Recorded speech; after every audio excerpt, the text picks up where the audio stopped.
Hey guys, it's Jen. Okay, so some of you may have heard about this in the news, some of you maybe not. Probably if you're in America you have, because they've made a big deal out of it. If you're not, probably haven't, unless, if your country's doing the same thing. I have no idea what the thing is with other countries on this. But anyway, the FDA wants to put a new limit on the amount of acetaminophen put into over-the-counter drugs because of its potential for liver damage. And for those of you that don't know what it is offhand, it's pretty much Tylenol. It's the active drug in Tylenol. And if we want to get more specific than that, then it's paracetamol for you English, and it's pain reliever, fever reducer. There you go. Apparently the figures on this are that acetaminophen poisoning accounts for 56,000 emergency room visits every year, and apparently 458 deaths annually, which... not great figures, sure, but to be fair, a lot of those are because of people that are misusing it, and a lot of those are from teenage suicide attempts that they aren't really trying that hard. They don't have the guts to use anything stronger. I mean, I should not talk, but yeah, so that said, the FDA is planning on adding black box warnings to even over-the-counter drugs with acetaminophen in them, which is usually reserved for prescription drugs that have really serious side effects that could, possibly kill you, that sort of thing. They're reducing the single maximum dose to 650 milligrams. Currently, the limit is 1,000, so that's a considerable drop right there. And they're reducing the daily maximum dose that you should take, which currently stands at 4,000 milligrams, which is, depending on the strength you take, about 8 extra strength Tylenol, to that of about 6, which doesn't sound like that big of a deal unless you're sick or you're in immense pain and you're counting down the hours to take the next one. And they didn't exactly say the milligram amount for the new dosage for the maximum. All they said was it'd be about the equivalent of 6.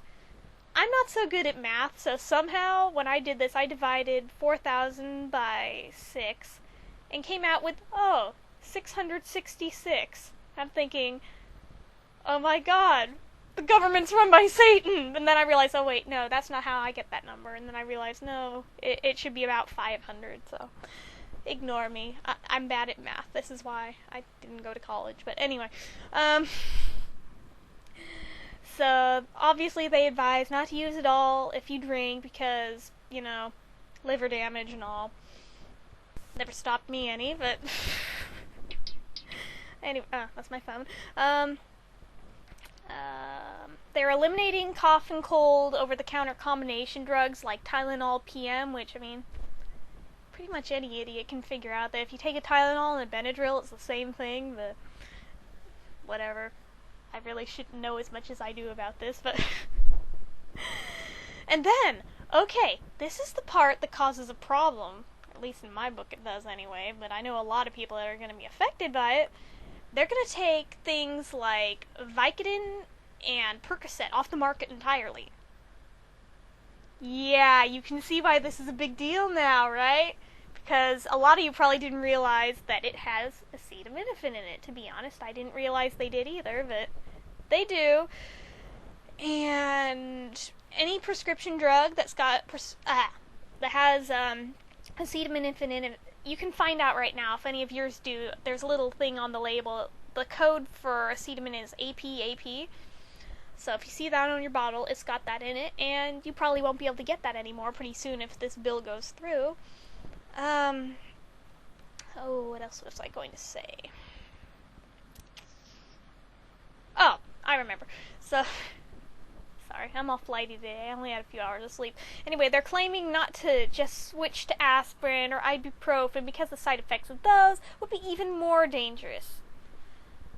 Okay, I want to know what exactly these side effects supposedly are, because I took Advil every single day to the maximum dosage and then some for 4 months straight earlier this year when I was having issues with a wisdom tooth before I had it pulled, and probably not the brightest idea in the world, and I'm the worst procrastinator ever for not having it pulled sooner, but what can you do? Hindsight's 2020. Uh, but yeah, the prescription alternatives you've got to Vicodin and Percocet, those sort of things.